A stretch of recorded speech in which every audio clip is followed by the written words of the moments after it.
काकर बुजर के देवरानी हो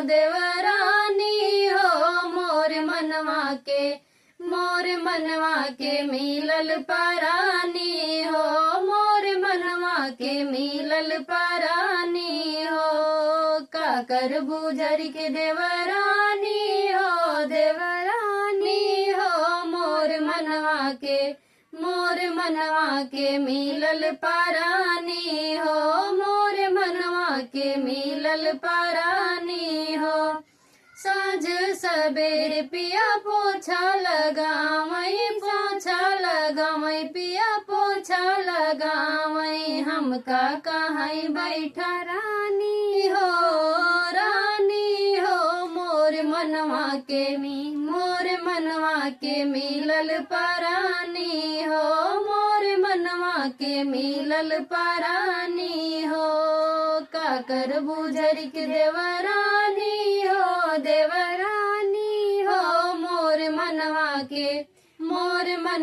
के मिलल परानी हो मोर मनवा के मिलल परानी हो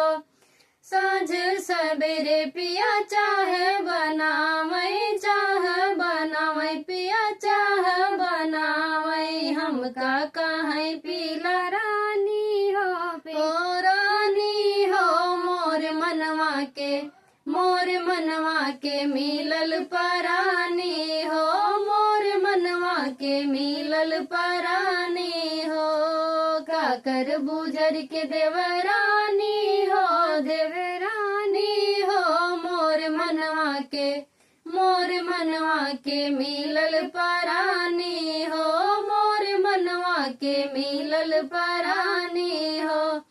साँझ सबेरे पिया पौआ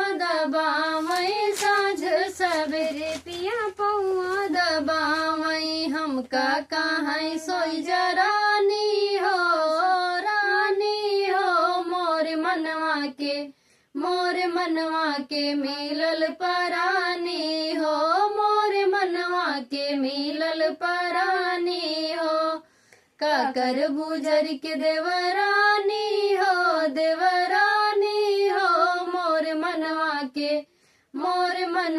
के मिलल परानी हो मोर मनवा के मिलल परानी हो।